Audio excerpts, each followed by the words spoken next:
Welcome to In 20XX. This series takes the listener, year by year, into the future. From 2040 to 2195. If you like emerging tech, ecotech, futurism, permaculture, apocalyptic survival scenarios, and disruptive science, sit back and enjoy short stories that showcase my research into how the future may play out.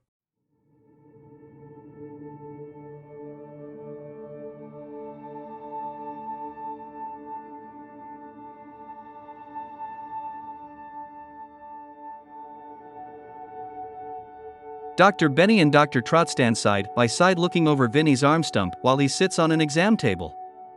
Dr. Benny, a femme with a long face and flared ears, says, "Do you feel any irritation or discomfort?"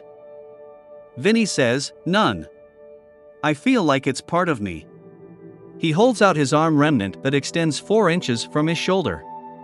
In 3 places, plastic-like, penny-sized devices stick out from the skin and the new socket protrudes from the end. Wearing a tank top, the hair on his chest and neck shows. Dr. Trout nods and says, "These new materials transition into your tissue very well." With an unusually thick head of hair, he smiles quickly and then relaxes his expression. Reaching for the arm, he says, "May I?" Vinny says, "Sure."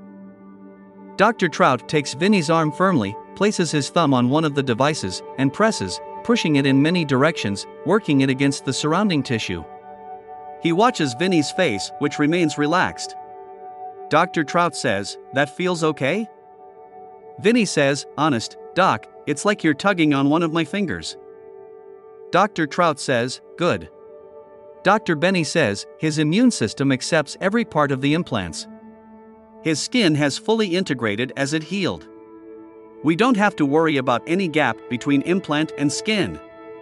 The soft materials match pliability with the tissue so he won't notice the networks between nerves and outputs. Vinny smiles and nods though the doctors tire him. They both laugh a little too much and lock into what they're paying attention to. Vinny sits in a small room listening as the AI voice says, "Imagine reaching out with a completely straight arm and making a fist." His glasses AR show 2 3D arms. One moves into the position the AI wants him to mentally move his missing arm into, and the other shows the position resulting from the nerve readers in his arm. The second arm always moves awkwardly but less so with each day. Vinny's stump points forward. Wires connected to the 3 outputs hang loosely and lead to inputs in a white box set on a table. The AI voice says, "Imagine relaxing your arm, letting it drop to your side." Vinny's stub relaxes and points down. The doctors set him up for this automated training for 5 hours a day, but Vinny talked them into letting him do it for 8 hours a day. He'd have done it more if they let him. When his mind drifts, the AI says, "Please focus." He'd have an easier time staying focused if he didn't worry about missing work and leaving his boys in the care of a femme who's always at that gaming hall and is a little too rough around the edges for his liking. When he had his surgery, they removed the socket he came in with and mounted a new one on the bone. The carb core material will never rust, corrode, or even wear down in a lifetime, and around it, the transition ring so thoroughly joins his skin he can tug at it like pulling at the skin around a fingernail. He won't have to worry about infections or treating irritated skin. When the intern brings the new arm to him, he hides his disappointment. Honestly, a lot of arms he sees on standalones look better. Blue, white, and black, the new arm smells freshly printed. They probably put it together this morning. He can start saving for a better one. Oh, but when she pushes it into his socket and it clicks into place, he likes the way it attaches. So much better than the last socket/arm combo. Linda the intern meets his eyes with mild caution. He says, "Are you on that smart drug?" She shakes her head and says, "No." He wants to tell her he hopes her generation does better than his. Hopefully, they'll do well as they slowly take over. He says, "That's good." They act caffeinated. He makes a point of laughing, and she smiles and nods, her cheeks still pudgy with youth. She plugs in each input and says, "Can you wait until Dr. Benny and Dr. Trout get here before we turn it on?" He nods and says, "My schedule is wide open." She smiles and leaves him to wait for 50 minutes. He lifts the stiff arm and moves it about. Its weight distribution feels nice. He plays Rescue Kitty, the most popular free AR game this year. When the doctors arrive, both bounce about a bit and exchange knowing smiles. If Vinny didn't know about the smart drug, he'd wonder if they've just come from a party. Dr. Benny says, "May I?" She reaches under the prosthetic and switches it on. Vinny could have done that while waiting. He wishes he had. The arm twitches and bends, and the fingers each change position. Vinny's heart flutters. Everyone watches the arm. She says, "Make a fist." Vinny makes a fist. All three laugh. Vinny lifts the arm, turns it, bends it, extends it, and retracts it. At the same time, he bends and rotates the wrist and wiggles the fingers. He says, "Amazing." Dr. Benny says, "You like how it moves?" Vinny says, "It moves as good as my right arm." Dr. Trout says, "Peeps, we're making a bit of history today." He quickly smiles and then relaxes his mouth. The door opens and two boys walk in, followed by Linda. Dr. Benny says, "Look who we have here." Vinny says, "Boys." They walk up to him and say, "Hi, Dad." His twin sons, aged 12. They look remarkably alike with orange-brown, tight curly hair and freckles across their faces. Dr. Trout says, "Vaughn and Lenny, am I right?" They nod. Dr. Trout bounces and says, "I never forget a name." Dr. Benny clears her throat. Vinny wonders, has Dr. Trout always been able to never forget a name? Vinny says, "Who brought them here? I'm a little concerned that my sons agreed to go along with a stranger." Lenny steps forward and says, "Linda brought us. We met her before." He points at the intern. Vinny says, "That's okay, I guess. Look at this." He moves his prosthetic, making it wave and act like a goose opening and closing its beak. They clap and cheer. "Oh wow, Dad." Vinny says, "Hey guys, what do you think of the neighborhood complex? You're the only ones of your classmates who've seen the inside." Vaughn says, "It smells funny here." Lenny says, "Linda said it collects all its own water. It turns sewer into plant food. It costs way less to heat and cool. It shines heat into space to cool. It makes most of its power. There are no cars here." Lenny acts a little like the doctors who take Nuplus. One of his eyes squints and the other opens wide when he's excited. Lenny always goes off with a string of new facts he's learned. Vinny says, "That's great, son." The family is interviewed by Evening News, Morgan Colt in a room full of high-tech where Vinny was operated on, robot arms inserted sensors and flex circuits, and his flesh was grown into the implant scaffolding. Lenny acts like a kid in a candy store. He looks around eagerly and interrupts with questions. Vaughn acts increasingly bored. When Morgan Colt mentions that Serendipity has a world-class aeroponics facility, Lenny says, "Wow," which causes the adults to chuckle. As Mr. Colt and his broadcast bot leave, Dr. Trout asks Lenny, "Son, would you like to see our aeroponics farm?" Vaughn grunts and slumps. Lenny turns to Vinny and says, "Dad? Can we?" Vinny reluctantly says, "I don't see why not." The doctor leads them between towers of green.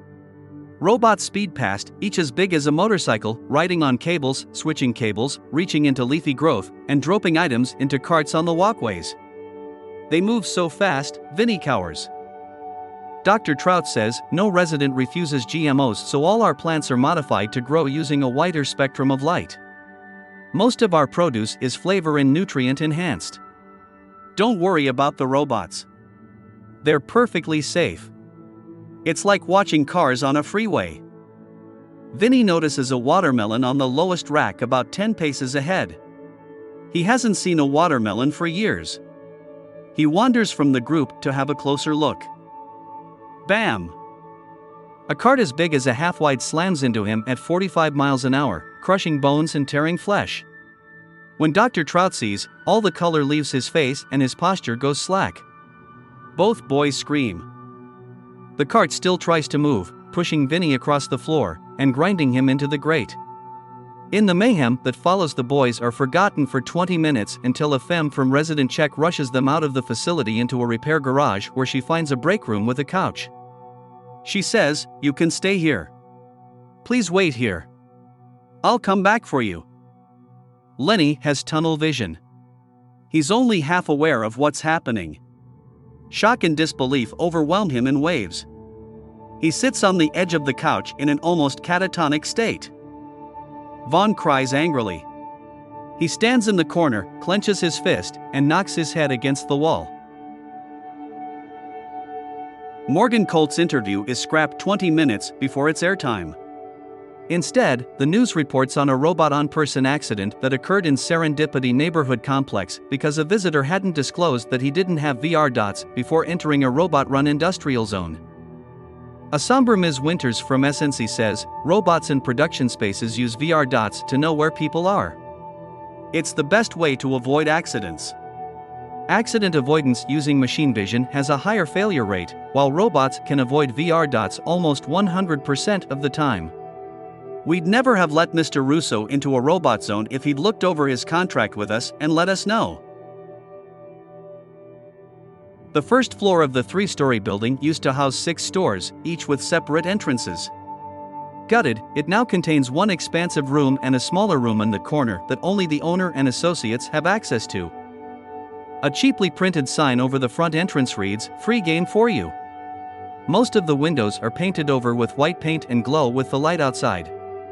Visitors can play Off-Worlders for free, a game that otherwise costs $60 a month. Each visitor must sign in at one of the stations, a sandbox with an eye reader. The sandbox's walls stand a foot high. The sand helps with the VR experience. Players can sort of run, jump, and sit, but they do need to have some sense of where their real bodies are so they don't fall out. Opening at 7 and closing at 7, all the stations get used nearly all the time, and people will wait for the chance to play. Mostly kids play. Parents can sit on folding chairs. The paint peels, the floor is dirty, it's hot in the summer, and cold in the winter, but no one seems to care. The kids can shout and jump around. In the small room, the office, Alicia or Brandon sits behind the glass, ready to respond if any issues come up. Vaughn and Lenny come here nearly every day. They wait before opening and run to be the first to sign in at one of the stations. They used to only come on Sundays for a couple of hours with their dad. Belinda, the mother of a 14-year-old, often calls them over, holds out sandwiches, and tells them, "You better take these. Don't tell me you won't take these." In the office, Murch and Tessa walk down the stairs. Alicia turns around at the desk and says, "Oh hi." Her eyes look sleepy and bloodshot as she fingers one of her dreads. The place smells of patchouli and hamburgers. Murch says, "How's it going today?" Alicia stretches her arms and says, "Fine. They're being real troopers today." Murch says, "I can see." He turns to Tessa and says, "See, they play for free. They keep a character until they get it to level 3. The next time they log on, they get a beginner character. I sell the higher level characters to people who don't want to go through the early game grind.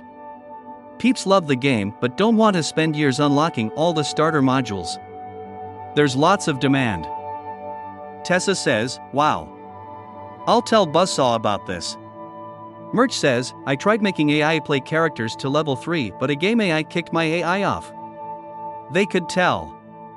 But, last year I tried a new open source robot trainer. Some peep wanted to make their own robot cleaner, so they wrote the software to record their movements to build up the training data. They recorded folding laundry, picking up dishes, that sort of thing. I modified the program to record these gamers. I want to make some AI players who won't get detected. I hope it works. If it does, I could make a hell of a lot more level 3 characters." Tessa says, "And the open source is pretty good?" He says, "The commercial software is probably better, but I can get it to work." Vaughn and Lenny sit inside an upside-down van in a junkyard. They sit on the ceiling, which is their floor. The seats are gone, the glass is all busted, and the sliding door doesn't close all the way, but the grass grows high all around the outside, giving them privacy. On a pile of dirty clothes, Vaughn leans against the metal wall. He watches VR with his glasses and sometimes says something like, "I'm going to learn how to move things with my mind. I want to learn to turn dice so I can win money." Or, "I just sent you a psychic message, did you get it?" Lenny sits on the opposite wall on an old blanket in a box, also watching VR. He says things like, "Did you know people used to fly planes? They worked a stick that pulled on cables that turned flaps. There were no sky cranes and not many planes because each plane needed someone who knew how to fly, which took a long time to learn how to do." Vaughn's glasses turn from frosted to clear and he says, "I'm going to eat." He crawls to a pile of cans of Sam's ham, peels the lid off one, uses a butter knife to scoop out the algae, and chews. Lenny remains seated with frosted over glasses. A warm wind nudges the van, making it rock. Crickets jump in through window openings and spring across the interior. Yesterday a snake slithered in, and the brothers erupted into frightened attack mode, striking the snake with a brick and a belt. Vaughn says, "We'll need more food soon, and water." Lenny moves his head a little, responding to whatever it is he watches. Whirring, humming, and crunching sounds pass the van. Vaughn says, "Another giantess bot went past." Lenny lifts his glasses and says, "Another one?" Vaughn says, "Yeah." Lenny says, "How come no one robs one of those?" Vaughn smiles and says, "I don't know.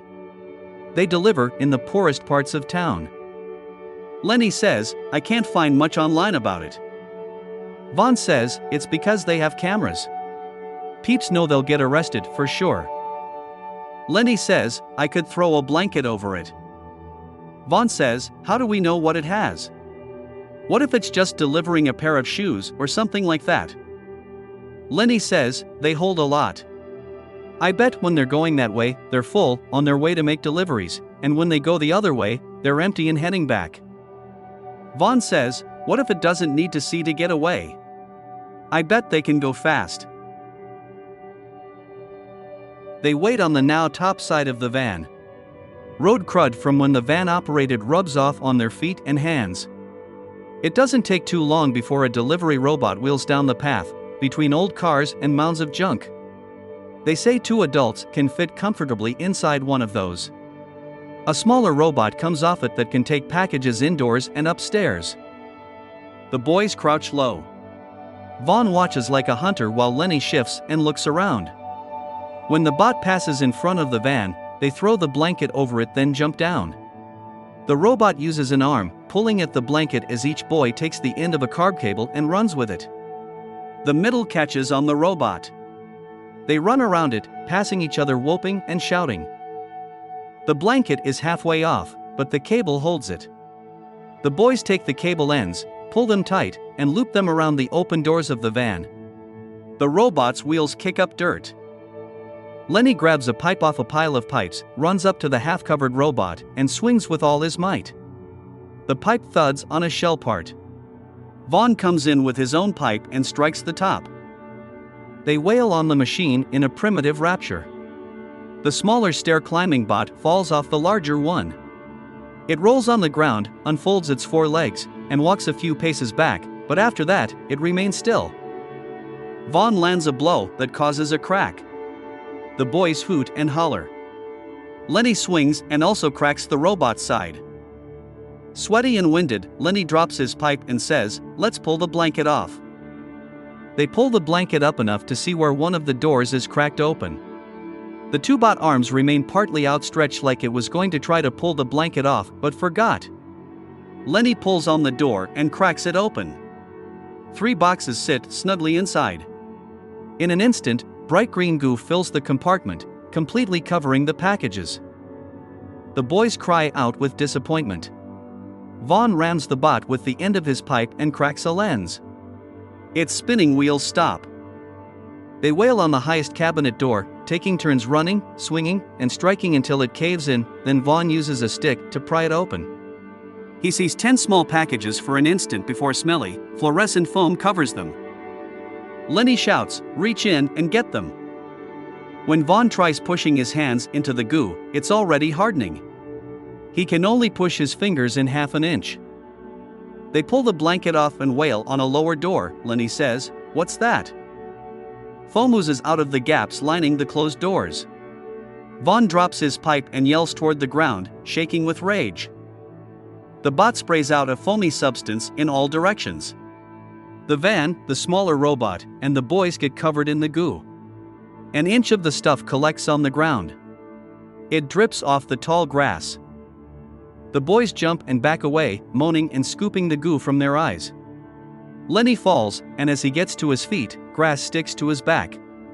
The foam dries and thickens. In the heat, the boys' temperatures rise. They struggle to move. Vaughn cries, "What do we do?"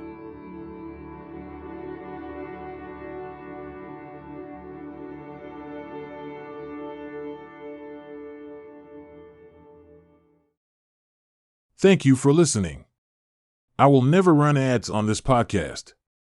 Please take the time to rate, review, and subscribe so that more future-minded people can find this show. My landing page is n20xx.com. There, you can find the companion website to this podcast that includes an illustrated timeline and glossary.